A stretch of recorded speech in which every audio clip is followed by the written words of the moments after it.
हाँ चार ହେଇଗଲା କି हैं ଆସିଗଲା ନା ତ ହ୍ୟାଲୋ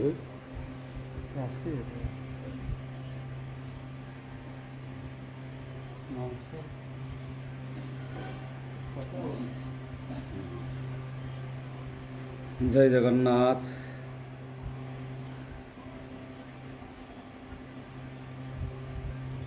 ଓଡ଼ିଶାର ସବୁ ଦର୍ଶକଙ୍କୁ ମୁଁ ଗୌର ଦାସ ବଡ଼ମାନଙ୍କୁ ଭକ୍ତିପୂତ ପ୍ରଣାମ ଏବଂ ସାନମାନଙ୍କୁ ସ୍ନେହାଶୀର୍ବାଦ।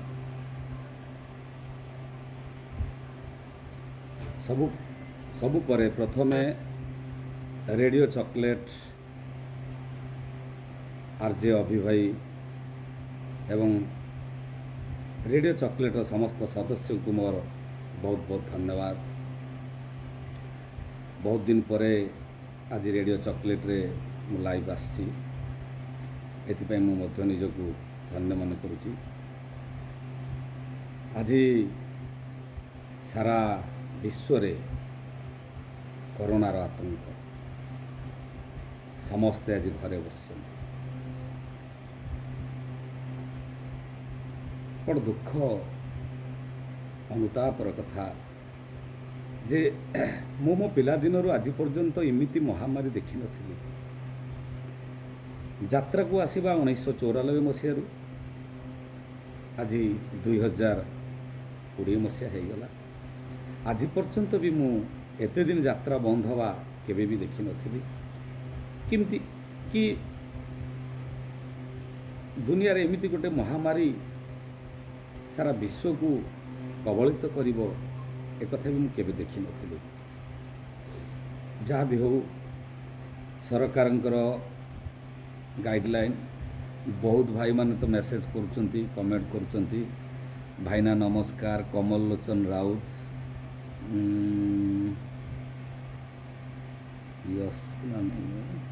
यशरिन जेना, बहुत बहुत धन्यवाद।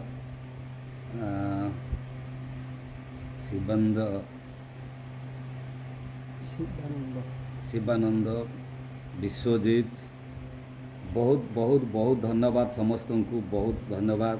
समस्त कथा तो उत्तर दे होनी, तथापि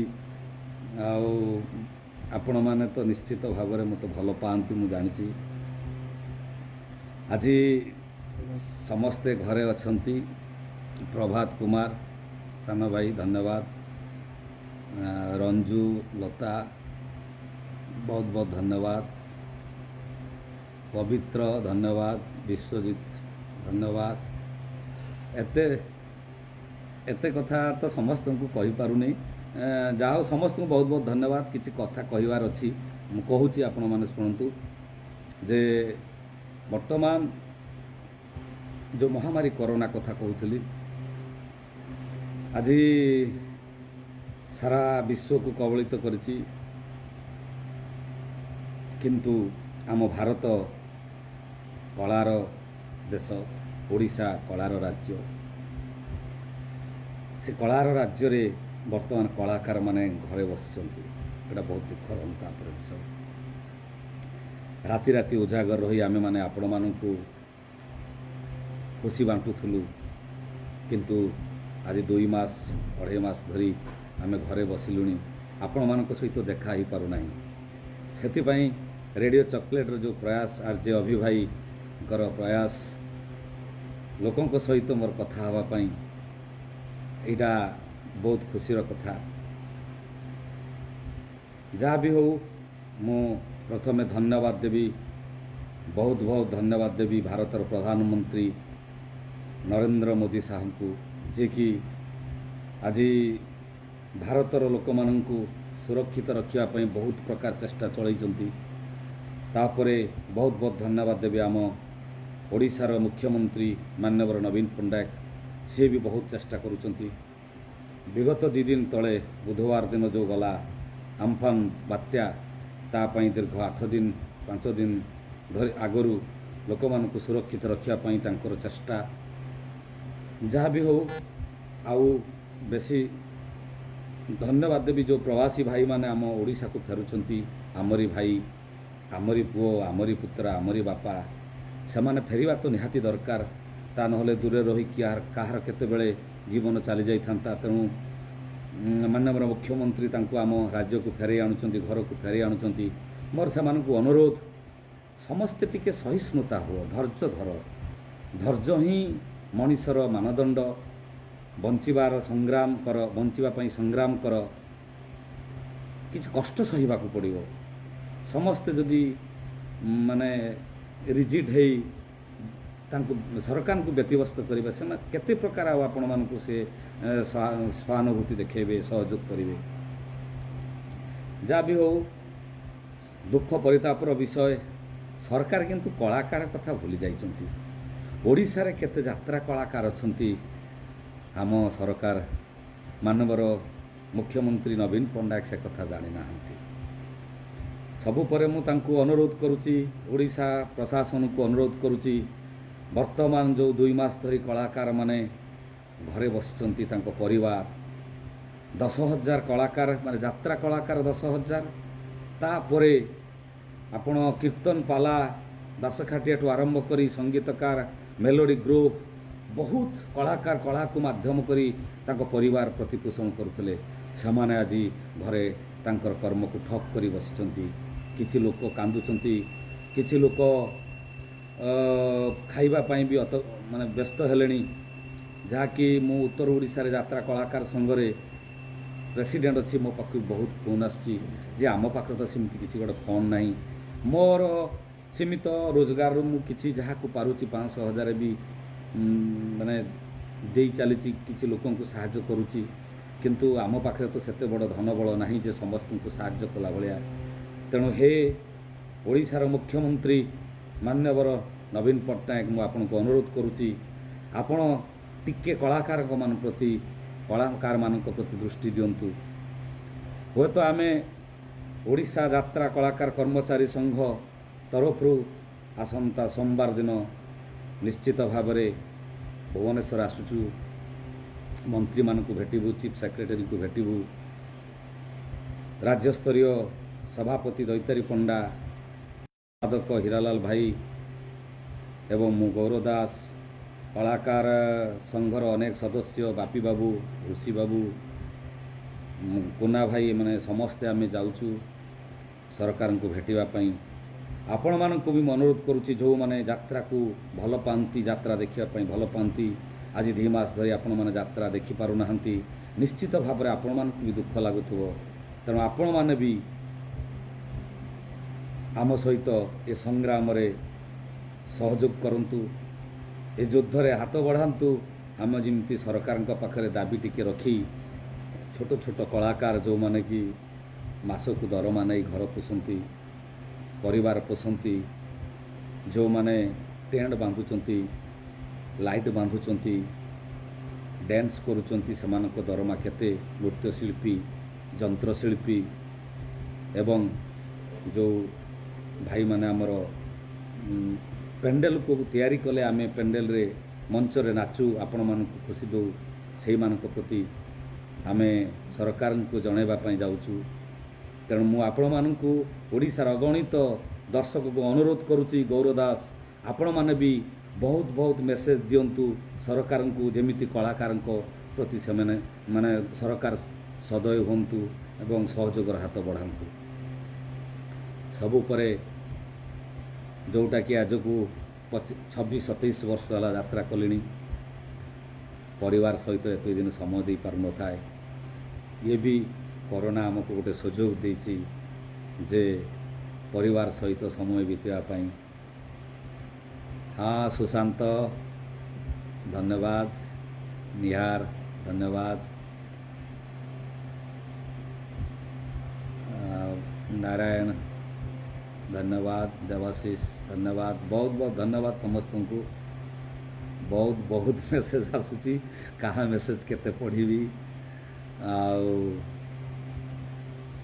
बहुत बहुत धन्यवाद भाई माने लव यू लाइक यू आपण मान बहुत बहुत धन्यवाद हाँ गुरु बहुत बहुत धन्यवाद मेसेज एते आसूची मुझे पढ़ला भाया ना तेणु समस्त खाली धन्यवाद जनाऊँगी जे कला यात्रा यात्रा जमीती ओडिशा रे बंची रहू समस्ते सेतिकी सहयोग करंतु तापरे कहबी मालिक मानक कथा जो माने आमको नहीं आज ओडिशा दर्शक मानक पाखरे पहुँची से मानकर अर्थ विनियोग करी आमको मंचरे नाचिबार सुजोग देइचंती से मालिक माने भी आज बहुत परिस्थिति कोटी कोटी टंका खटई मार्च मासरू जून मास पर्यंत तांकर जो रोजगार हुए से रोजगार तो ठप हो जाइए आउ सेमाने किमिति आग को जो नुआ ऋतु रे यात्रा करिवे एवं सरकार तरफ हेतु जदि किसी सरकार से सब्सिडी आकार किसी लोन मालिक मानक जोगे दे पारंती ताहले भी हो तो आम बहुत उपकृत हबू। हाँ डायलॉग कहबी डायलॉग कहबी बहुत समय अच्छी मु किसी दर्शक मान सहित कथा होची मो मन कथा किसी खुली कहूँ कहबी निश्चित डायलॉग कहबी भाई डायलॉग कहबी हौ गोटे कहूँ जोटा कि मोर गुरु तो बहुत अच्छा किंतु यात्रा जगत रे प्रथम मु आरंभ करिछि प्रोफेशन यात्रा जोटा कि जगधात्री गणनाट्य बालेश्वर मित्रपुर साहू से प्रथम तापरे अष्टशंभु गणनाट्य तापरे पार्वती गणनाट्य तापरे आसिल धौली या भितर समस्ते जानी नुआ पिला बोली जड़े गौरव बोली किए नुआ पिला आसुची भल पाठ करुच्ची किंतु सारा ओडिशा रे गौरव को जानिले धौली गणनाट्य विपिन बिहारी देव प्रयोजित किशोर खंडाल निर्देशित गणेश राउत रचित नाटक कथा रहीगला काल काल अजू भाई से नाटक एते तृप्ति देइथिला मते एवं सारा ओडिशा रे लोक माने भी से नाटक देखि बहुत खुशी होते से नाटक गोटे डायलॉग कहूँ बाबू गोटे सामान्य घास गछ को देखिले गोरु जो खाई जाऊँगी से कौन गोरु को प्रतिवाद करुच्ची ना बरং नवपल्लरे पल्लवित हो गोरु को आकर्षित करी कहूँ अरे आरे मत खाई तू मो जीवन को धन्य कर मत खाई मो जीवन को धन्य कर। हाँ गुरु मुह देखा जाऊनी देखा जाऊँगी बा बहुत बढ़िया देखा जाऊँगी हौ हौ हौ देखागला थर देखिल देखागला अरे मत खाई मत धन्यवाद भाई भाई संतोष भाई बहुत बहुत नमस्कार बहुत बहुत नमस्कार। हाँ हाँ कालिया विश्वास भाई नमस्कार नमस्कार धन्यवाद। गोटे सामान्य घास गछ को देखिले गोरु जते खाई जाऊँगी से कौन गोरु को प्रतिवाद करुच्ची ना बरং नवपल्लवरे पल्लवित हो गोरु को आकर्षित करुच्ची अरे आरे मत खाई तुम जीवन को धन्य कर। गोटे फलंती गछ को देखिले बाबू ताकू जी जेते टेका फोपाड़ से सेते फल उपहार कर। यही सामान ये धरित्री माँ को देखिले बाबू कृषक ताकू कर्षण करी केते क्षत विक्षत कर देछि हेले कृषक कौन हेले धरित्री माँ कौन कृषक को अभिशाप देछि ना बरं विपुल शस्य संभार कृषक को उपहार कर। बहुत बहुत धन्यवाद भाई माने एते मेसेज आसूची जे मु तो पढ़ी पारिबिनी समस्त को बहुत बहुत धन्यवाद बहुत खुशी लगुच आपण मान मते एते भल पाती जे जड़े पर जड़े गोटे गोटे मेसेज चली आते मेसेज को पढ़ी पारू नहीं। गुरु कौन कहूँ मो मुह भल भाव देखा जाऊनी एथर देखागला गुरु देखिलु भल भाव देखागला।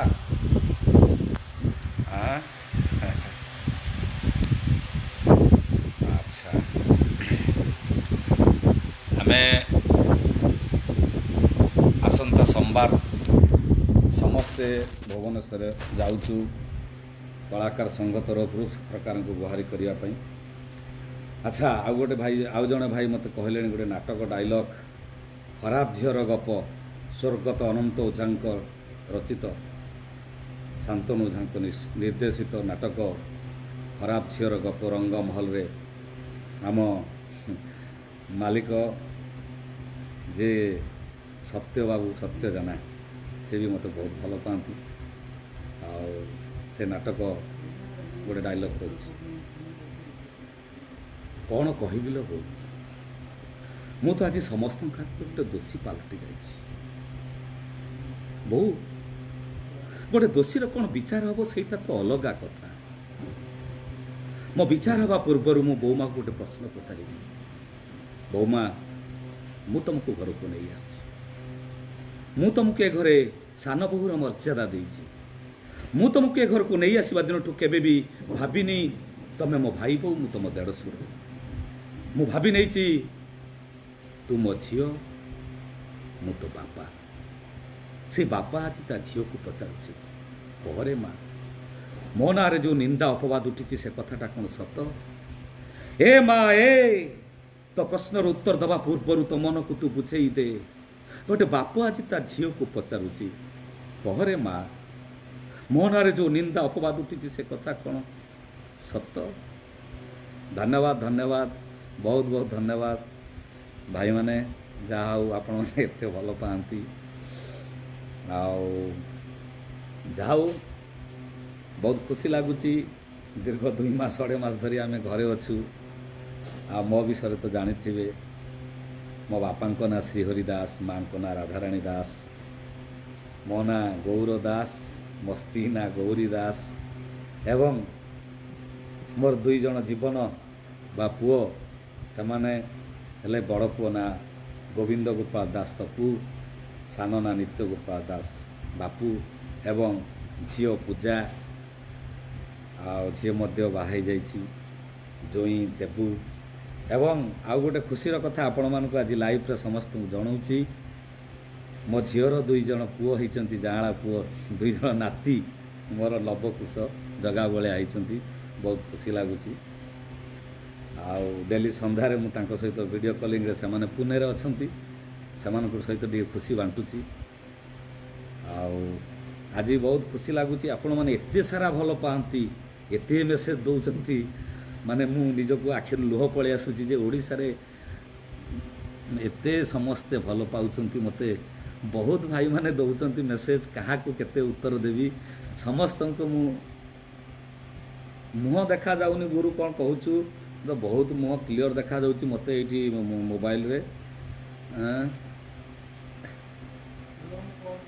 कथा रहीगला काला काल को संतोष भाई नाटक कौन नाटक तो किशोर सार जी की आज जहाँ पाई सारा ओडिशा रे मु परिचित होईची गणेश राउत किशोर खंडवा तापरे आ गोटे नाटक अच्छी ए गौरा कहीं कांदुचु प्रदीप बेहरा एवं इंजीनियर आशुतोष महापात्र तापरे तो 2 वर्ष धरी पुणी धौली को रिटर्न करछि विपिन बिहारी देव प्रयोजित एवं एबे तांकर कौन कहि नातुणी जोई बाबुनी बाबू विश्वजित राज सी बर्तमान आमर प्रयोजक अच्छी सी भी बहुत साथ देती धौली गणनाट्य 2 वर्ष धरी लोक मानकर मनोरंजन करुच्ची गत वर्ष प्रथम आसिली नाटक थिला कह गौर दास कहार दोष से नाटकर गोटे डायलॉग कहि से नाटक लेखा थिला डॉक्टर दीपक जेना निर्देशना थिला गुरु मिश्र एमाने भी मो अपेक्षा बयस सान हेले कौन हम से मो गुरु बहुत साथ देइचंती नाटक कह गौर दास कहार दोष जगन्नाथे हो जगन्नाथे तम भक्तर आकुल निवेदन कौन तुमको शोभुनी किछि लोड़ा नहीं खाली शरदा बाली हाथे किछि लोड़ा नहीं मो आजिकाली शरदा बाली जमीर रेट जहाँ हाथे बिकिले परा लक्ष लक्ष टंका जगन्नाथे हो मुझे तुम झील हंती किछि नियंतिनी किछि मागंतिनी खाली शरदा बाली हाथे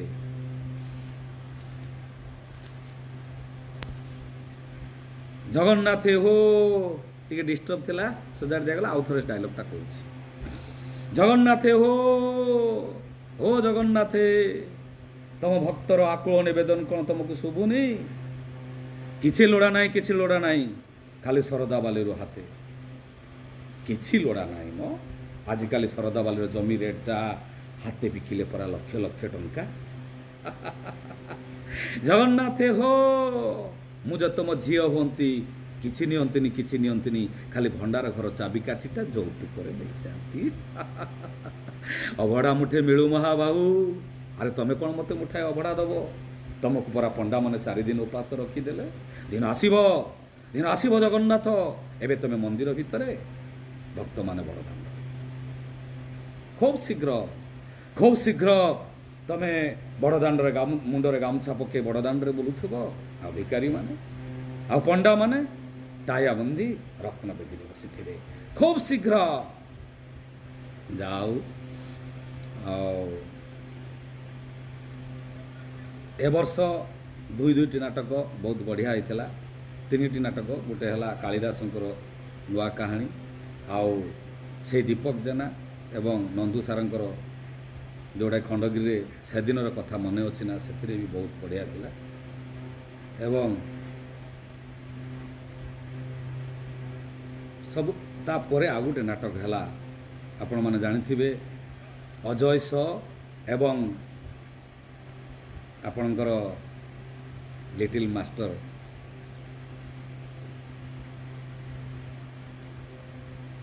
ହ୍ୟାଲୋ ହଁ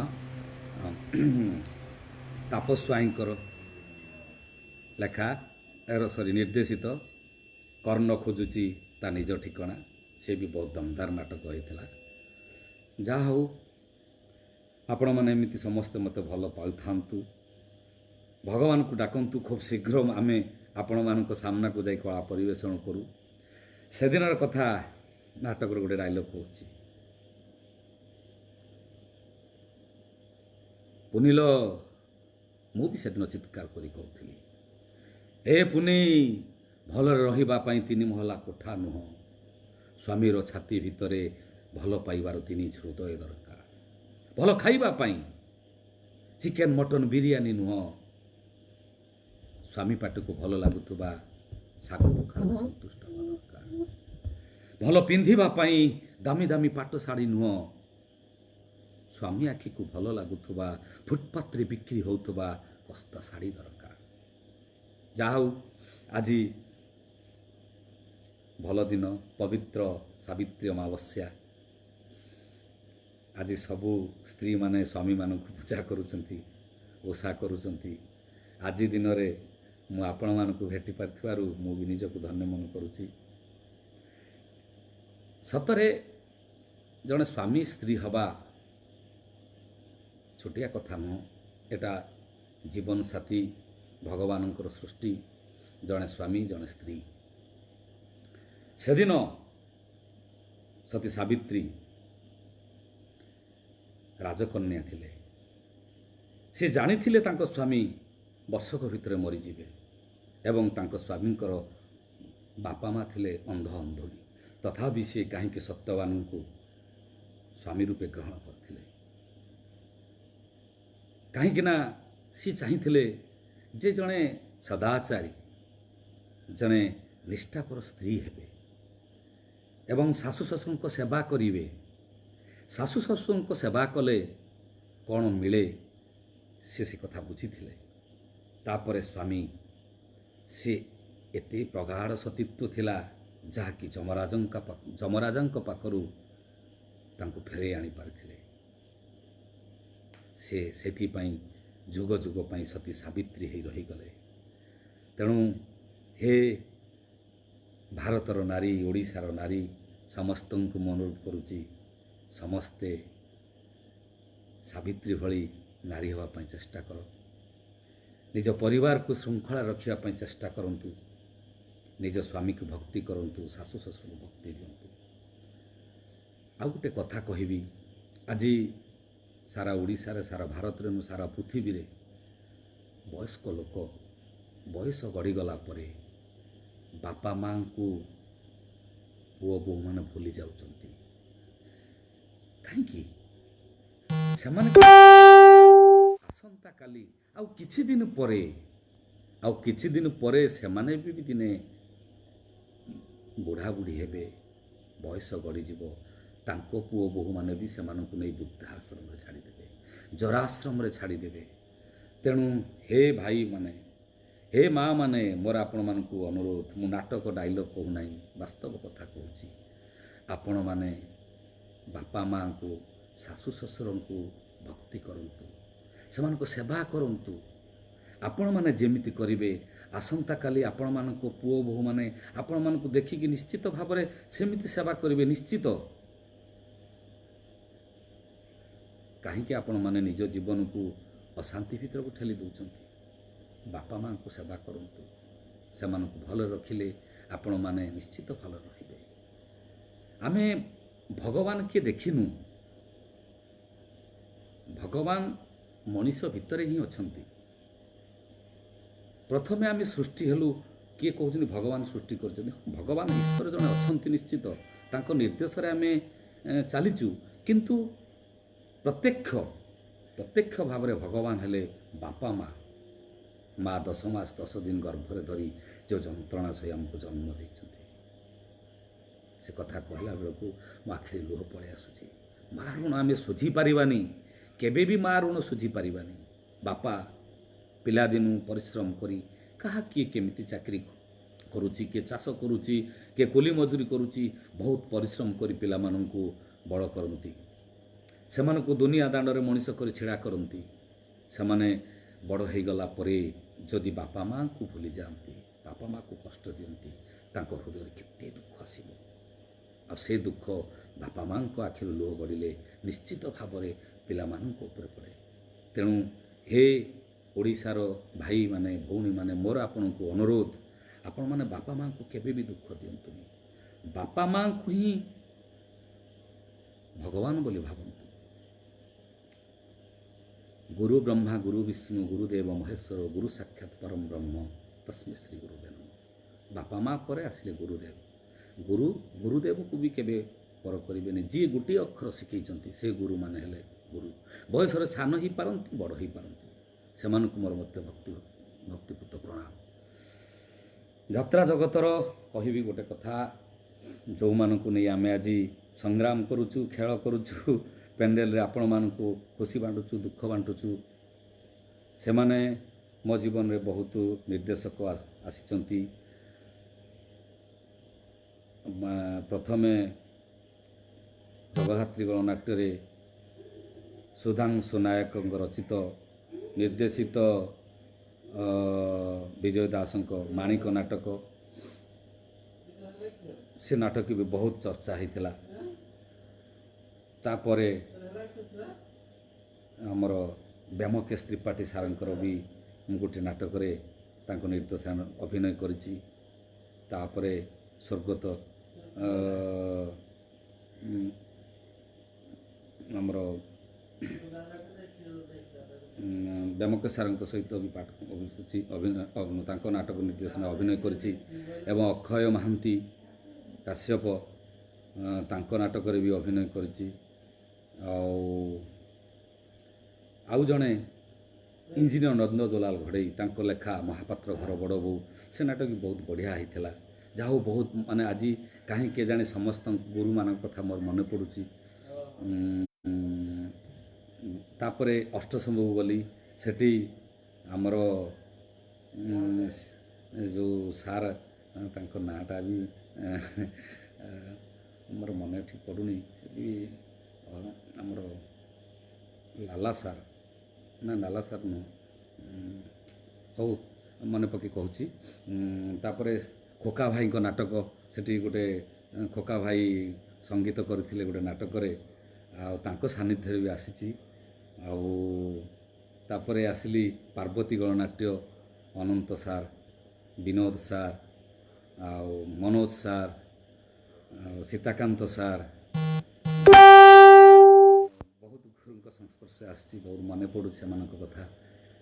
ଆଉ ଭଗବାନଙ୍କୁ ଡାକୁଛି ଯେତେ ଶୀଘ୍ର ଆମେ ए कोरोना महामारी हटि जाऊ पुणी सेमानक संस्पर्श सेमानक सानिध्य पाऊ सेमानकर निर्देशन नाटक आपण मान देखू तापरे आजिर युवपीढ़ी निर्देशक एवं लेखक आमर किशोर सार तो परम गुरु तापरे आसिले गुरु मिश्र राइटर गणेश राउत प्रदीप बेहेरा आउ इंजीनियर आशुतोष महापात्र आउ तापस स्वाई विनोद सार एमती बहुत निर्देशक आसचंती जीवन रे सेमानकु मोर बहुत बहुत प्रणाम। आज नाटक किछि लुह पी जाए ओठ डायलॉग कहि अच्छा अच्छा कहूँ ए लेखा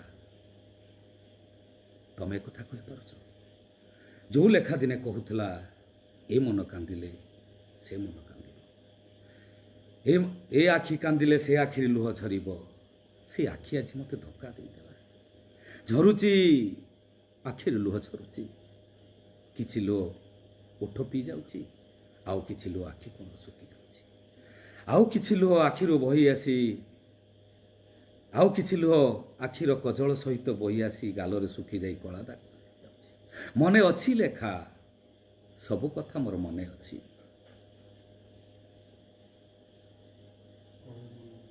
नाली से सागर अच्छी से बेलाभूमि अच्छी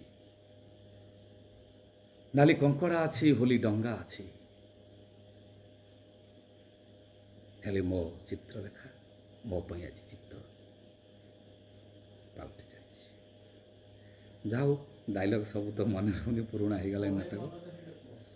अच्छा हाँ आ गोटे नाटक थिला से गणेश राउतଙ୍କ लेखा किशोर खंडाळଙ୍କର निर्देशित कहि मन आरे मो बोल कर इरे हेई रे ये तो गोटे नई रे मुझे पट को जीवी केमिति रे कि मुस्किल पड़ला पंच सा लोकटा एड़िकी गालुआ मिछ कही मत भूतई देला बस वाला पैसा नेला बसवा सीट देला ठिया करे करे आनला बाटर गाड़ी रखीदेला पचारि गाड़ी कहीं कहला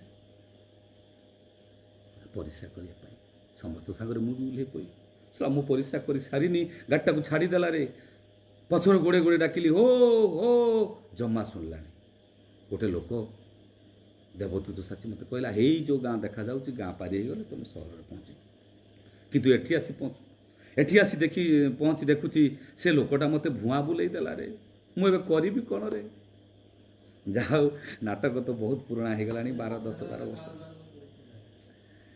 कथा रहीगला काला काला को नाटक हाँ हाँ से कथा हूँ डायलॉग तो बहुत कथा किणी नेला मन कला नागर डायलॉग हो हो कथा रहीगला काला काला को नाटक डायलॉग कही हाँ कथा रहीगला काला काला को डायलॉग भूली गली मन ना बहुत दिन हो गला तापर प्राय 50 नाटक गला तथापि टिके टिके मन अच्छी कहूँ ए बो तू मते भल पाउछु कि नहीं से कथा मु जानिनी हेले तो से तेंतुली छाट मु आज जाए चाल साई रखी ने लो बो ने तू तो से तेंतुली छाट मते बाड़ा बाड़ा बो बाड़ा मते जाओ डायलॉग बहुत पुराना हो गला मन पड़ूना सब डायलॉग आ मिछुआ राधुआ किए कहले जे केते डायलॉग मन रखिकी सब कथा हौ कहूँ मो मिछुआ राधुआ नाटक कहूँ नाटक अरुण बारिक लेखा आउ तापस स्वाई निर्देशित मिछुआ राधुआ गप सरिला बापा श्रीकृष्ण दही खाइला बेले गोपी माने दही हांडी रे घंटी बांधी देथिले सेमानको उद्देश्य थिला श्रीकृष्ण दही खाइबा को गला बेले घंटीटा बाजी श्रीकृष्ण दही खाइबा को गला जीवा पूर्वर घंटी को कहले रे घंटी तू बाजिबुनी किंतु श्रीकृष्ण दही खाइला बेले घंटी बारंबार बारंबार बाजिला एते मना करिबा सत्य घंटी बाजिबार कारण पचारिबारु घंटी कौन कही जानी बापा ठाकुर भोग खाइला बेले बाजिबा होची घंटीर धर्म आपण प्रिय ठाकुर भोग खाइला बेले मु बाजी न थांती केमती ଯାହା ହଉ ଟିକେ ଟିକେ ମନେ ଅଛି, ସବୁ କଥା ମନେ ପଡ଼ୁନାହିଁ। ଆଉ କହଇ ମନ ଆରେ ନବଲକର କିଣିନେଲା ମନ କଳା ନାଗର। ଆଚ୍ଛା, ସିଏ ବି ବହୁତ ପୁରୁଣା ହେଇଗଲାଣି। ଗୋଟେ ଡାଇଲଗ୍ ଅଛି, ଟିକେ ମନେ ଅଛି, କହୁଛି। ବାବୁ, ମଣିଷର ସବୁ ଇଚ୍ଛା କ'ଣ ପୂରଣ ହୁଏ? କିଏ କହିପାରିବ? ଆପଣଙ୍କ ଜୀବନ ମୋ ଜୀବନ ଅନ୍ତହୀନ ଅଛି ବୋଲି। ହଁ ଗଣେଶ, ମୋର ଅନୁରୋଧ, ଗୀତ ହଉ। ଗୀତ କ'ଣ ଗାଇବି? ଗୀତ ସମସ୍ତଙ୍କୁ ବହୁତ ବହୁତ ଧନ୍ୟବାଦ।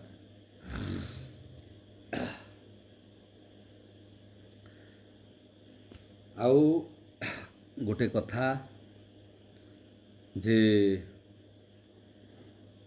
ଯାତ୍ରା ବର୍ତ୍ତମାନ ଯେଉଁ ମାଲିକ ଆମର ପ୍ରଯୋଜକ ଭାଇମାନେ, ପ୍ରଯୋଜକ ବନ୍ଧୁମାନେ ବର୍ତ୍ତମାନ ଯେଉଁ ପ୍ରକାର ବହୁତ ଆସେସ୍ କରିଦେଇଛନ୍ତି, ସେଥିରେ ବି ବହୁତ ଖର୍ଚ୍ଚ ହେଉଛି। ସେମାନଙ୍କୁ ମଧ୍ୟ ମୋର ଅନୁରୋଧ, କେମିତି ଖର୍ଚ୍ଚ କାଟ କରି ଆଗକୁ ଯାତ୍ରା ଲୋକମାନେ ଭଲ ଭାବରେ ଦେଖିପାରିବେ, ଲୋକମାନଙ୍କୁ ସୁହାଇବ, ଆପଣମାନଙ୍କ ଖର୍ଚ୍ଚରୁ କିଛି ବଞ୍ଚିବ। ସବୁକୁ ଆଖି ଆଗରେ ଦୃଷ୍ଟି ରଖି ଆଉ ଆପଣମାନେ ଯୋଜନା କରନ୍ତୁ। ଆଉ ଗୋଟେ ଅନୁରୋଧ, ଯେହେତୁ କଳାକାର ସଂଘରେ ମୁଁ ଅଛି, କଳାକାର ଭାଇମାନଙ୍କ ସହିତ ଅଛି, ସବୁ ମାଲିକମାନଙ୍କ ପାଇଁ ମୋର ପାଖରେ ମୋର ଗୋଟିଏ ଛୋଟ ଅନୁରୋଧ। ଯେଉଁ କଳାକାର ଭାଇମାନେ ମାର୍ଚ୍ଚ 15 ପର୍ଯ୍ୟନ୍ତ ଖଟିଛନ୍ତି, କିନ୍ତୁ ତାଙ୍କ ହିସାବରେ ସେମାନେ ପଇସା ପାଇନାହାନ୍ତି, କିଛି ବାକି ଅଛି। ପ୍ରଯୋଜକମାନଙ୍କୁ ମୋର ଅନୁରୋଧ, କିଛି କିଛି ସେମାନଙ୍କୁ ଦେଲେ ଏଇ ଲକଡାଉନ୍ ସମୟରେ ସେମାନେ ଉପକୃତ ହୁଅନ୍ତେ। ତାପରେ ଆଗକୁ ଲକଡାଉନ୍ ଖୋଲିଲେ କାହାର କେତେ ଦରମା କ'ଣ କଥା, ସେଇଟା ଆପଣମାନେ ଡାକି ବିବେଚନା କରି କରିବେ। କିନ୍ତୁ ଏବେ ସେମାନଙ୍କୁ ଡାକି ଯେଉଁ କଳାକାରମାନଙ୍କର ବାକି ଅଛି କିଛି କିଛି ପଇସା, ସେଥିରୁ କିଛି କିଛି ଦେଲେ ସେମାନେ ନିଶ୍ଚିତ ଭାବରେ ଉପକୃତ ହୁଅନ୍ତେ। ବର୍ତ୍ତମାନ ସେମାନେ ହାତ ବାନ୍ଧି ବସିଛନ୍ତି। କିଛି କଳାକାର ଭାଇମାନେ ଉପାୟ ପାଉନାହାନ୍ତି କ'ଣ କରିବେ। ଆଉ ତେଣୁ ଆପଣମାନେ ତ ନିଶ୍ଚିତ ଭାବରେ କ୍ଷତି ସହିଛନ୍ତି, ହେଲେ ବି ଆମେ ଜାଣିଛୁ ଯେ ଆପଣମାନେ ହେଲେ ଆମ ବାପା, ପ୍ରଯୋଜକମାନେ ଆପଣ ବାପା ମା'। ତେଣୁ ଆପଣମାନେ ଚାହିଁଲେ ନିଶ୍ଚିତ ଭାବେ ଆମ ପରିବାର ସୁଖରେ ରହିପାରିବ। ଯେଉଁମାନେ ଟିକେ ଦୁଃଖୀ କଳାକାର ଅଛନ୍ତି, ଗରିବ କଳାକାର ଅଛନ୍ତି, ସେମାନଙ୍କୁ ଗୁହାରି ଆପଣମାନେ ଟିକେ ଶୁଣନ୍ତୁ। ଆଉ ଆପଣମାନେ ଟିକେ ସହଯୋଗର ହାତ ବଢ଼ାନ୍ତୁ।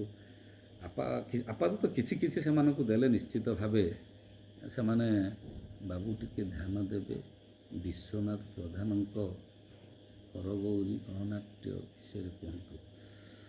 ଆଚ୍ଛା ଆଚ୍ଛା, ବିଶ୍ୱନାଥ, ହଁ ହଁ ନିଶ୍ଚିତ ଭାଇ, ମୁଁ ତ ବହୁତ ବଢ଼ିଆ କଥା ମନେ ପକାଇଛନ୍ତି ଯେ ଯେତେବେଳେ ମୁଁ ଅପେରା ଜଗତକୁ ଯିବା ପୂର୍ବରୁ ଆମର ଭୋଗରାଇରେ ଉତ୍ତର ଓଡ଼ିଶାର ବହୁତ ପାର୍ଟି ଅଛି। ସେଥିରୁ ପ୍ରଥମ ଥିଲା ଆମର ଗୌରଗୋପାଳ ଗଣନାଟ୍ୟ ବୋଲି, ଫାଷ୍ଟ ମୁଁ ସେଠୁ ଷ୍ଟାର୍ଟ କଲି, ସେଟା ବାଗଦାର। ଆଉ ତାପରେ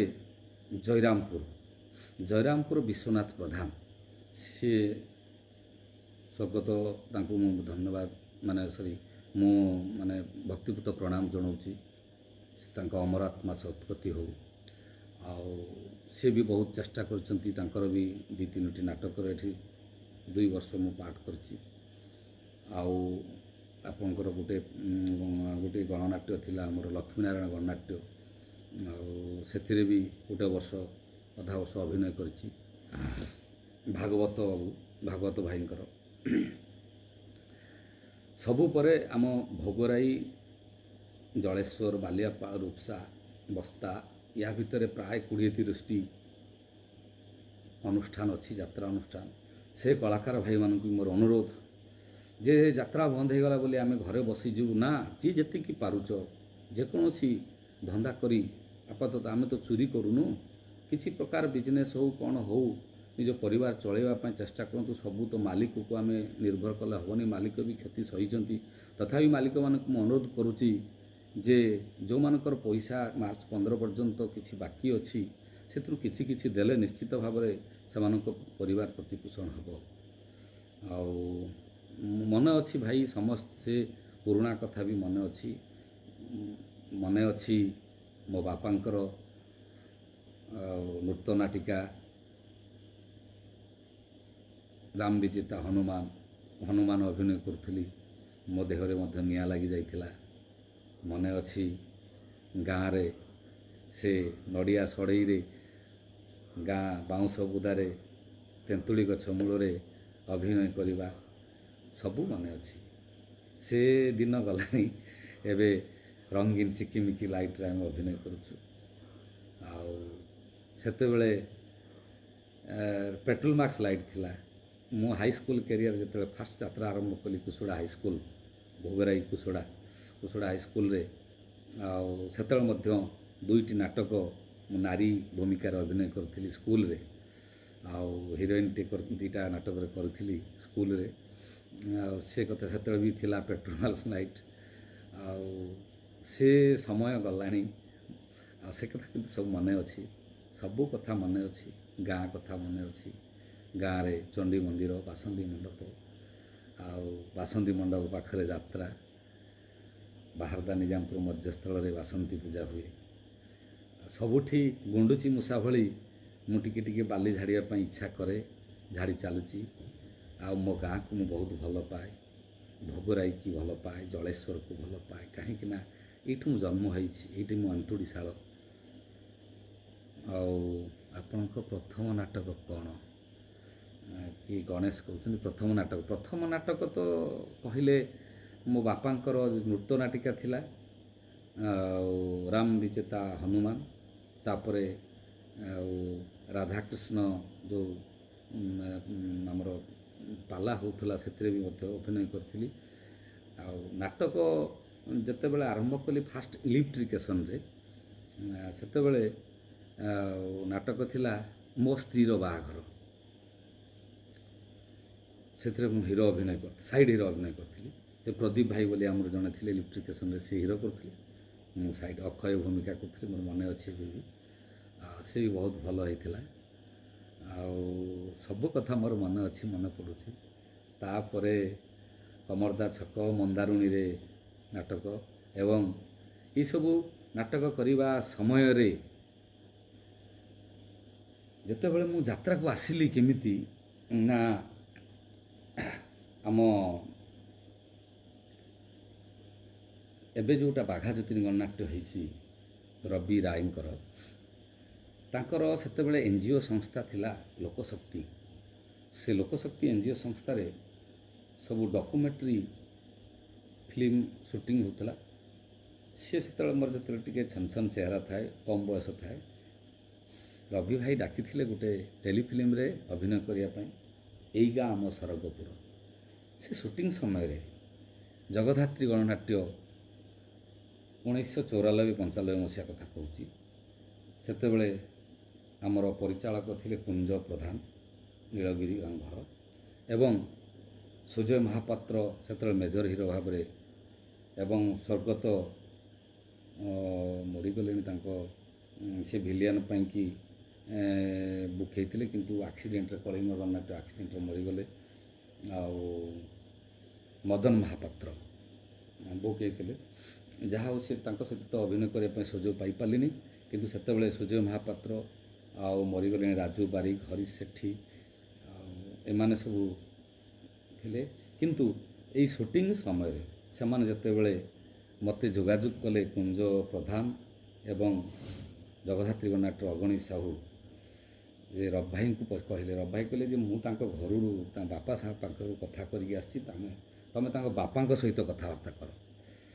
ଯାହା ବି ହଉ, ସେମାନେ ଆମ ଘରକୁ ଆସିଛନ୍ତି, ଅଗଣୀ ସାହୁ ଯେ ପ୍ରଯୋଜକ, ଏବଂ କୁଞ୍ଜ ଭାଇ, ସୁଜୟ ନନା, ଏମାନେ ସବୁ ଆସିକି ବାପାଙ୍କ ସହିତ କଥା ହେଇ ମୁଁ ଯିବିନି, ଯାହା ହଉ ବର୍ଷେ ପାଇଁକି ଆସିଥିଲି।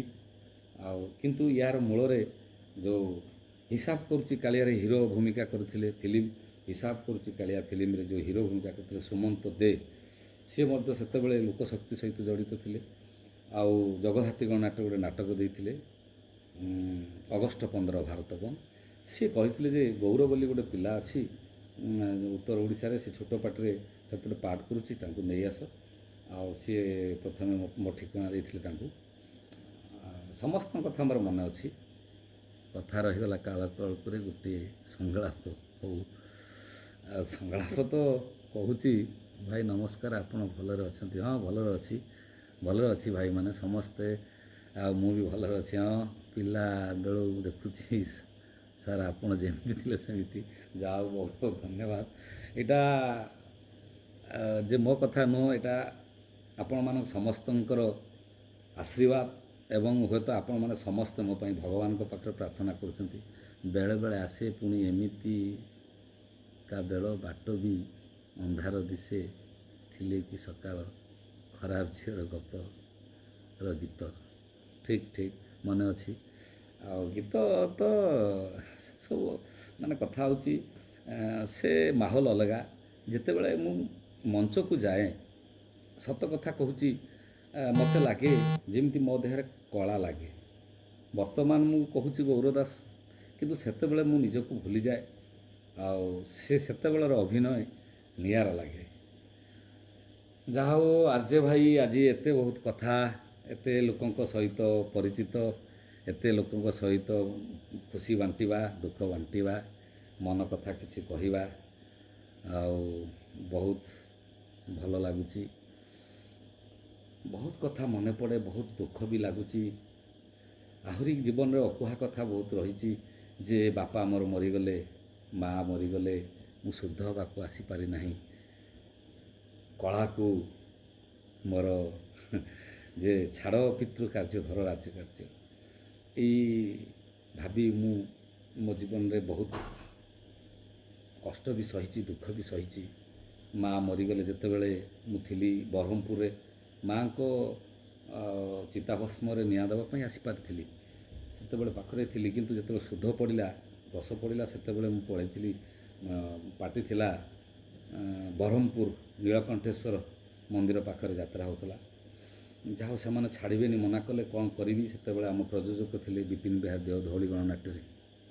ସେ ମୋତେ ବହୁତ ସାହାଯ୍ୟ କରିଛନ୍ତି। କହିଲେ ଗୌର ଯେତେ ପଇସା ଖର୍ଚ୍ଚ ତୁ ଯାଇ ଆସିପାରିବୁ ଦେଖ। ଆଉ ସେଠି କମିଟି ଲୋକ କହିଲେ ଯେ ଗୌର ବାବୁ ନ ରହିଲେ ଆମେ ପଇସା ଦେବୁ ନାହିଁ। ଆଉ ସେତେବେଳେ ନାଟକ ସେଦିନ ଥିଲା କନିଆ ସାଜିଛି କଣ୍ଢେଇରାଣୀ।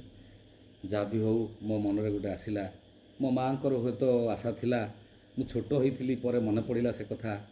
ମାଆଙ୍କ ସହିତ ଥରେ ପୁରୀ ଯାଇଥିଲି, କୋଇଲି ବୈକୁଣ୍ଠରେ ଯେତେବେଳେ ସେ ଦାନ କରୁଥିଲେ, ମୋତେ କହିଥିଲେ ବାବୁରେ ଓରେ ପାରିବୁ ଯଦି ଦିନେ ଆସି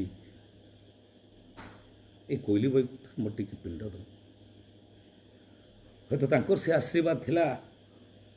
ମାଆଙ୍କୁ ସିନା ମୁଁ ଘରେ ଆସି ଶୁଦ୍ଧ ହୋଇପାରିଲିନି, କିନ୍ତୁ ସେଦିନ ବ୍ରହ୍ମପୁରରୁ ଆସି ପୁରୀରେ ଶୁଦ୍ଧ ହୋଇ ଗୁପ୍ତ ଗଙ୍ଗାରେ ସ୍ନାନ କରି 22 ପାହାଚରେ ପିଣ୍ଡ ଦେଇ, କୋଇଲି ବୈକୁଣ୍ଠରେ ପିଣ୍ଡ ଦେଇ 10 ଜଣ ବ୍ରାହ୍ମଣ 10 ଜଣ ବୈଷ୍ଣବକୁ ଅନ୍ନଦାନ ବସ୍ତ୍ରଦାନ କରିଥିଲି। ଏଇଟା ହୁଏତ ମୋ ମାଆଙ୍କର ଆଶା ଥିଲା, ସେ କାର୍ଯ୍ୟ ମୁଁ କରିଥିଲି। ଏମିତି ବହୁତ କଥା ଜୀବନରେ ଅଛି। ସେ କଥା ସବୁ ଆମର ସନ୍ତୋଷ ଭାଇ, ଯେ ସେତେବେଳେ ଥିଲେ ଅର୍ଗାନ ବଜାଉଥିଲେ ଧଉଳି ଗଣନାଟ୍ୟରେ, ସେ ଜାଣିଛନ୍ତି। ସିଏ ବି ମୋ ସହିତ ଯାଇଛନ୍ତି। ଏବଂ ଆଉ ଜଣେ ମୋର ସହ କଳାକାର ଥିଲେ ତପନ ବୋଲି, ସିଏ ବି ମୋ ସହିତ ପୁରୀ ଯାଇଥିଲେ। ଏବଂ ନିଜେ ବିପିନ ବିହାରୀ ଦେଓ, ସିଏ ବି ପୁରୀ ଯାଇଥିଲେ, ଶୁଦ୍ଧ ହୋଇକି ଆସିଲି। ଏମିତି ବହୁତ ଜିନିଷ ଅଛି ଜୀବନରେ, ଆଉ ଘଟିଯାଇଛି। ଦୁଃଖ ଲାଗୁଛି ବାପା ମାଆଙ୍କ କଥା କହିବା ପାଇଁ।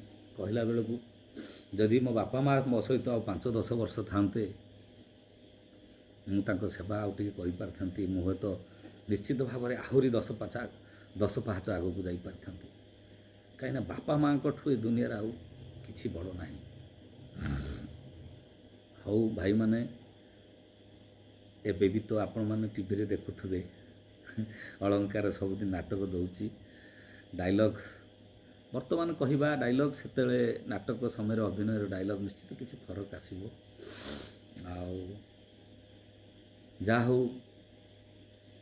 ସମୟ ପାଖେଇ ଆସିଲାଣି। ଆପଣମାନଙ୍କ ସହିତ ଖୁସି ବାଣ୍ଟୁ ବାଣ୍ଟୁ ଗୋଟେ ଘଣ୍ଟା ଚାଲିଲାଣି। ସନ୍ତୋଷ ଭାଇ କେଶର ଖଣ୍ଡୁଆଳ ସାରଙ୍କ ପାଇଁ ପଦିଏ କୁହ ଯେ କହିଛି। ସେ ତ ମୋର ସବୁ ଗୁରୁଙ୍କ ନାଁ କହିଲା ପରେ କହିଛି କିଶୋର ସାର୍, ଯିଏକି ମୋର ମାନେ ଦୁନିଆରେ ଯଦି ଆଜି ମୁଁ ସାରା ଓଡ଼ିଶାରେ ଯଦି ଗୌର ଦାସ ବୋଲି ପରିଚିତ ହେଇଥାଏ, କେବଳ ମାନେ ବେଶୀ ଆଶୀର୍ବାଦ କିଶୋର ଖଣ୍ଡୁଆଳଙ୍କ ପାଖରୁ ପାଇଛି।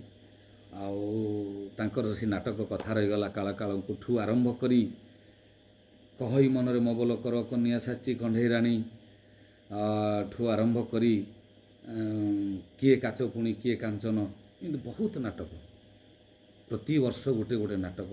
ଆଉ ଯେଉଁଠିକି ମୁଁ ଯାଏ, ତାପରେ ଧଉଳିରୁ ଗଲି ଇଷ୍ଟର୍ଣ୍ଣ ଡେଟ୍ 2 ବର୍ଷ ଅବଶ୍ୟ ତାଙ୍କର ପାଳି ପଡ଼ିନଥିଲା ମୋ ସହିତ। ଇଷ୍ଟର୍ଣ୍ଣ ଡେଟ୍ରୁ ଆସିଲି ଶିବାନୀ ଗଣନାଟ୍ୟ ଟୁନା ବାବୁ, ସେଠି ବି ନାଟକ ରାଜଧାନୀ ଝିଅ ରାଜନନ୍ଦିନୀ, ହେ ଈଶ୍ୱର ତୁମକୁ ନମସ୍କାର, ଆଉ ଆମର ରଙ୍ଗିଲା ରାଧିକା ରଜନୀଗନ୍ଧା, ଏମିତି ବହୁତ ହିଟ୍ ନାଟକ।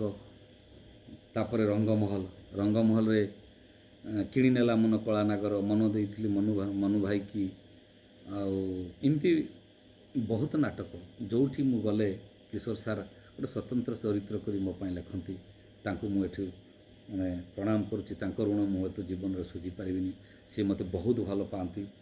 ଆଉ ହୁଏତ ଏଇ କିଛି ଦିନ ତଳେ 2-3 ମାସ ତଳେ ଲକଡାଉନ୍ ହେବା ପୂର୍ବରୁ ସେ ଗୋଟେ କପଡ଼ା ଦୋକାନ ଓପନିଂ କଲେ। ଆମ ସବୁ କଳାକାର ଭାଇ, କିଛି କଳାକାର ଭାଇମାନଙ୍କୁ ଡାକିଥିଲେ। ଆଉ ମୋତେ ବି ସେ ମାସେ ଆଗରୁ କହିଲେ, ଗୌର ତୁ ନିଶ୍ଚୟ ଆସିବୁ। ଯେ କହିଲା ବେଳକୁ ଆଖିରୁ ଲୁହ ପଳେଇ ଆସୁଛି। ଗୁରୁ ଶିଷ୍ୟର ଯେଉଁ ଭଲ ପାଇବା, ଯେଉଁ ସ୍ନେହ, ସେ ଏତେ ଭଲ ପାଆନ୍ତି। ଆଉ ମୁଁ ବି ଯାଇ ପହଞ୍ଚିଥିଲି। ସେଦିନ ବହୁତ ଖୁସି ଲାଗିଲା। ତାଙ୍କ କପଡ଼ା ଦୋକାନ, ଯେଉଁ ଲୁଗା ଦୋକାନ ଓପନିଂ ହେଲା, ସୋରୁମ୍ ତାଙ୍କ ଗାଁ ଜଗନ୍ନାଥପୁର ବଜାରରେ। ଆଉ ସମସ୍ତଙ୍କୁ ଆମକୁ ଗୋଟେ ଗୋଟେ ପ୍ୟାଣ୍ଟ ସାର୍ଟ ବି ଦେଇଥିଲେ ସାର୍। ବହୁତ ଖୁସି ଲାଗିଲା ଯେ ଆମେ ଗୁରୁଙ୍କୁ ଦେବା କଥା। ଆମେ ତ କ'ଣ ଦେଉଛୁ ଗୁରୁଙ୍କୁ ଆମେ ଜାଣିନୁ, ସେ ଆମ ପାଇଁ ବହୁତ ଚେଷ୍ଟା କରୁଛନ୍ତି ଗୁରୁମାନେ। ଯାହା ହଉ ସେଦିନ ତାଙ୍କ କପଡ଼ା ଦୋକାନରୁ ଖଣ୍ଡେ ଖଣ୍ଡେ ପ୍ୟାଣ୍ଟ ସାର୍ଟ ଆମକୁ ପିନ୍ଧେଇକି ବଟେଲେ ଖାଇବାକୁ ଦେଇ ପଠେଇଲେ। ଏଇ ଯେଉଁ ସ୍ନେହ ଗୁରୁ ଶିଷ୍ୟ, ସେ କଥା ସମସ୍ତେ ମନେ ରଖିବା ଉଚିତ। ଆଉ ସମୟ ପାଖେଇ ଆସିଲାଣି। କଳାକାର ଭାଇମାନଙ୍କୁ ମୁଁ ଅନୁରୋଧ ଯେ ଆପଣମାନେ ସମସ୍ତେ ଆମ ସହିତ ରୁହନ୍ତୁ। ଆଉ ଯାତ୍ରା ନିଶ୍ଚିତ, ଯାତ୍ରା କେବେ ବନ୍ଦ ହେଇନି। ଆଜି ଗୋଟେ ମହାମାରୀ କରୋନା ପାଇଁ ଗତ କିଛି ଦିନ ବନ୍ଦ ହେଇଛି। ସମୟ ଆସିବ, ପୁଣି ଲକଡାଉନ୍ ଖୋଲିଯିବ, ପୁଣି ସରକାର ଆମକୁ ଅନୁମତି ଦେବେ, ପୁଣି ଆମେ ମଞ୍ଚରେ ନାଚିବୁ, ପୁଣି ଲୋକମାନଙ୍କୁ, ଦର୍ଶକ ଭାଇମାନଙ୍କୁ ଆମେ ଖୁସି ଲୁହ ଦୁଃଖ ବାଣ୍ଟିବୁ। ସବୁ ପରେ ବଡ଼କୁ ସମ୍ମାନ, ଛୋଟକୁ ସ୍ନେହ, ମାନବିକତା, ଧୈର୍ଯ୍ୟ, ଏସବୁକୁ ନିଜ ଭିତରେ ରଖି ଅଭିନୟ କରନ୍ତୁ। ତାହେଲେ ନିଶ୍ଚିତ ଜଣେ ଭଲ କଳାକାର ହେଇ ଓଡ଼ିଶା ଦର୍ଶକଙ୍କ ପାଖରେ ଆପଣମାନେ ଛିଡ଼ା ହେଇପାରିବେ। ଏଇଟା ମୋର କଳାକାର ଭାଇମାନଙ୍କୁ ଅନୁରୋଧ। ଏବଂ ଆସନ୍ତା 5 ତାରିଖ ଆମେ ଯେଉଁ ସରକାରଙ୍କ ପାଖକୁ ଯାଉଛୁ, ଆମର ହକ୍ ଯାତ୍ରାକୁ ସରକାର ଜାଣିବେ। ଓଡ଼ିଶାରେ ଯାତ୍ରା କଳାକାର କେତେ ଜଣ ଅଛନ୍ତି ତାର ହିସାବ ନେବେ। ଏବଂ ଯେଉଁ 1200 ଟଙ୍କା ଯାତ୍ରା କଳାକାରଙ୍କୁ ଦେଉଛନ୍ତି ଭତ୍ତା, ସେଇଟା 3000 କି 5000 ପରିଣତ କରିବେ। ଯେଉଁ 2 ମାସ ଆମେ ଘରେ ବସିଲୁ, ସେଥିପାଇଁ ଯେଉଁ କଳାକାରମାନେ ଦୁସ୍ଥ ଅବସ୍ଥାରେ ଅଛନ୍ତି ସେମାନଙ୍କୁ କିଛି ସାହାଯ୍ୟ ରାଶି ଦେବେ। ଏସବୁ ପାଇଁ ଆପଣମାନେ ସମସ୍ତେ ଆମ ସହିତ ସହଯୋଗର ହାତ ବଢ଼ାଇବେ, ଏତିକି ମୋର କଳାକାର ଭାଇମାନଙ୍କୁ ଅନୁରୋଧ। ଦର୍ଶକମାନଙ୍କୁ ବି ଅନୁରୋଧ, ଏବଂ ସବୁ ପରେ ପ୍ରଯୋଜକ ଭାଇମାନଙ୍କୁ ମଧ୍ୟ ମୋର ଅନୁରୋଧ। ସମସ୍ତେ ଆପଣମାନେ ଆମ ସହିତ ସହଯୋଗର ହାତ ବଢ଼ାନ୍ତୁ। ନିଶ୍ଚିତ ସରକାର ଆମ କଥା ବୁଝିବେ। ସନ୍ତୋଷ ଭାଇ, ଧନ୍ୟବାଦ ବହୁତ ବହୁତ। ଆପଣ ତ ମୋତେ ବହୁତ ଭଲ ପାଆନ୍ତି ଏବଂ ଆପଣଙ୍କ ସଙ୍ଗୀତ ଆଉ ମ୍ୟୁଜିକ୍, ଯେଉଁକି ପଛପଟର କଳାକାର ଆପଣମାନେ। ତେଣୁ ଆପଣମାନଙ୍କ ସହଯୋଗରେ ହିଁ ଆମେ ମଞ୍ଚରେ ଡାଇଲଗ୍ କହୁ। ଆପଣଙ୍କୁ ମଧ୍ୟ ବହୁତ ବହୁତ ଧନ୍ୟବାଦ। ଆଉ ଆପଣଙ୍କ ଆଶୀର୍ବାଦ ନିଶ୍ଚିତ ମୋ ପାଖରେ ଅଛି। ଆପଣ ବହୁତ ଭଲ ପାଆନ୍ତି। ସବୁବେଳେ ମୁଁ ଦେଖିଛି ଫେସବୁକ୍ରେ କିଛି ବି ଗୋଟେ ଛାଡ଼ିଲେ ଆପଣ ମେସେଜ୍ ଦିଅନ୍ତି। ଆପଣ ମୋତେ ବହୁତ ଭଲ ପାଆନ୍ତି। ଭଗବାନ କରନ୍ତୁ ଆପଣ ଭଲରେ ରୁହନ୍ତୁ, ଆପଣଙ୍କ ପରିବାର ଭଲରେ ରୁହନ୍ତୁ, ଆଉ ସାରା ଓଡ଼ିଶା ଦର୍ଶକ ଭଲରେ ରୁହନ୍ତୁ। ଜଗନ୍ନାଥଙ୍କ ପାଖରେ ମୋର ଏତିକି विनती हे प्रभु जगन्नाथ जेते शीघ्र आम देश आम राज्य रु ये कोरोना रूपी महामारी को हटै दियंतु आमे घरु बाहरी पुणी से मंच उपरे नाच करू दर्शक मैंने दर्शक मैंने आमको अपेक्षा करिसंती सेमानंकु आमे टिके हस खुशी बांटिबू एवं आज 2 मास धरी जो दर्शक मान सहित आम मिसी पारुना बहुत दुख लगुच नाटक सहिले जो 10 20 50 कलाकार पछपटे आसी भिड़ जमाती फोटो उठाती सेल्फी नियंती जो खुशी से खुशी आम वंचित होइचु जेते शीघ्र भगवान करंतु कोरोना रूपी महामारी को आमठू दूरे दियंतु शेषरे गीत हे प्रभु जगन्नाथ दया कर एतिकी कलाकार जेमिति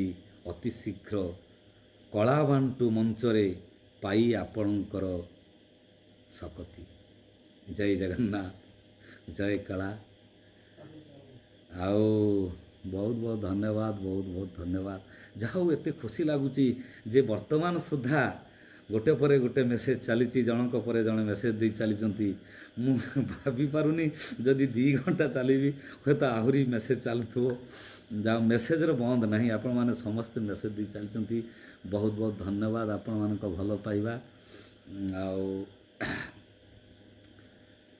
एतिकी कहबी जे ओडिशा दर्शक भाई मानू जो माने टिके सचेतन होंतु बापा माँ केबे पर करंतुनी काली की भी आपण माने बापा माँ हेबे आपण को पुआ अमेरिका चाकरी करिवो हो तो आपण को भूली जाई पारे आउ वर्तमान जो प्रवासी ओडिया भाई माने आम भाई बंधु माने बाहरु आसीचंती सेमानकु भी अनुरोध सेमाने भी सरकारंकर गाइडलाइन मानी किछि दिन टिके कष्ट करंतु कौन अच्छी ये महामारी निश्चित आम पाठू दूरे जीव आमे जदि समस्ते कहबू सरकार आमको दिंतु सरकार आमको खाइबा को दिंतु सरकार तो जन्म ठारू मरण पर्यंत योजना जोगी चली जननी सुरक्षा योजना ठू हरिश्चंद्र योजना पर्यंत या भीतर केते योजना सरकार दौरान तेणु आमे भी तो किसी सचेतन हवा दरकार सरकार को साथ देवा दरकार तेणु आपण मैंने समस्ते सरकार नीति नियम पालन करूँ निश्चित भाव कोरोना दूरे बेसी दिन नुहे अल्प दिन भितर आमे निजको निज संयत हेले सबुपरे सरकार कहवा कथा मास्क पिंधिबा ग्लोव्स पिंधिबा डिस्टेंस मेंटेन करवा सामाजिक दूरत्व रक्षा करवा एटा टिके आमे समस्ते मानि चलिले निश्चित कोरोना रूपी महामारी आमठू दूरे जीव पुणी राति आसी कह गौर दास कहार दोष डायलॉग हो डायलॉग गोटे कहूँ केबे कौन जो दिन टाटा अंबानी कंपनी माने जगन्नाथ मंदिर को किणी नहीं जो दिन अभड़ा बदल रे जो दिन अभड़ा बदल रे आनंद बजार रे बिरियानी बिक्री हम मिछ ए जगन्नाथ मिछ ता गारिमा मिछ से जदि दारूर संधान स्वप्न रे कही दौरान ताले भंडार घर चाबिकाटीटा किए नहीं क्या पाखे अच्छी से कथाटा तो स्वप्न रे कही पारना मिछ ए जगन्नाथ मिछ ता गारिमा मिछ ए जगन्नाथ सहर रे गोटे कथा सत पर थालीर भात अन्यर तंटी चिपी पारुथबा हाथ जय जगन्नाथ जगन्नाथ को एटा गाली दउछि जे से चाहिए निश्चित भाव मनीष सत्पथरे चलो ये जगन्नाथर दश हे प्रभु जगन्नाथ जेते शीघ्र आम ओडिशा आम भारत सारा पृथ्वी ए कोरोना रूपी महामारी को दूरे दिंतु मनीष पुणी जमी यात्रा गौरव बरदा सब भाई आपण मान भल पाइबा आउ ये कोरोना रूपी महामारी आमठू दूरे जाऊ आमे पुणी लोक सहित हस खुशी हबू आउ समय प्राय आउ पाखे आसला 2-3 मिनट अच्छी आर्य भाई बहुत बहुत धन्यवाद आर्य अभि भाई को आउ मोर सान भाई से गुरु पुष्टि गुरु भाई गुरु से भी ମୋତେ ଯୋଗାଯୋଗ କରି ଆର୍ଯ୍ୟ ଭାଇ ସହିତ ଯେଉଁ ଅଭି ଆର୍ଯ୍ୟ ଭାଇ ସହିତ ଯୋଗାଯୋଗ କରି ଆଜି ଲାଇଭ୍ରେ ଦେବା ପାଇଁ ମୋତେ ଅନୁରୋଧ କରିଥିଲେ। ଯେ ସମୟ ତ ବହୁତ କମ୍, ମୁଁ ଘରେ ଆକ୍ଚୁଆଲି ବସିନି, ଆପଣ ଲୋକମାନଙ୍କ ସେବା କିଛି କିଛି କରୁଛି ଆମର ରୋଟରୀ କ୍ଲବ୍ ମାଧ୍ୟମରେ।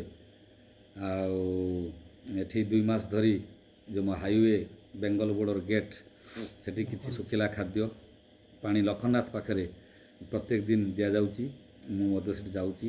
ତାପରେ ଇସ୍କନ ସଂଘ ଜଳେଶ୍ୱର ଇସ୍କନ ପରିବାର ତରଫରୁ ମୋତେ ବି ମଧ୍ୟ ସେଠି ସଦସ୍ୟ ରଖିଛନ୍ତି। ଆଉ କ୍ୱାରେଣ୍ଟାଇନ୍ରେ ଥିଲେ ଏବଂ ସେଠି ଲଖନନାଥ ଗେଟ୍ ପାଖରେ ଆଉ ଖାଇବା ଭାତ ଦ୍ୱିପହରରେ ଖାଇବା ପାଇଁକି ଦିଆଯାଉଥିଲା। ଏସବୁ ସଂସ୍ଥା ସହିତ କିଛି କିଛି ସାହାଯ୍ୟ ବି ମଧ୍ୟ କରିଛି। ଯାହା ହଉ ଆପଣମାନଙ୍କ ଆଶୀର୍ବାଦ ଥାଉ। ଏମିତି ଗୁଣ୍ଡୁଚି ମୂଷା ଭାବରେ ଗୌର ଦାସ ଟିକେ ଟିକେ ବାଲି ସବୁଠୁ ଝାଡ଼ିଥାଉ। ଆଉ ଯେମିତି ଗୌର ଯେଉଁ ମନ ନେଇ ଅଛି ସେଇ ମନ ନେଇ ଶେଷ ପର୍ଯ୍ୟନ୍ତ ଥାଉ। ଆଉ ମରିବା ପୂର୍ବରୁ ଯଦି କିଛି ଦରକାର ପଡ଼େ ପରେ କହିବି, ଏବେଠୁ ଆଗ କଥା କହିବା ଠିକ୍ ନୁହେଁ। ସମାଜ ପାଇଁ ଯଦି କିଛି ମୋର କରିବାର ଥାଏ ମୁଁ କରିବି।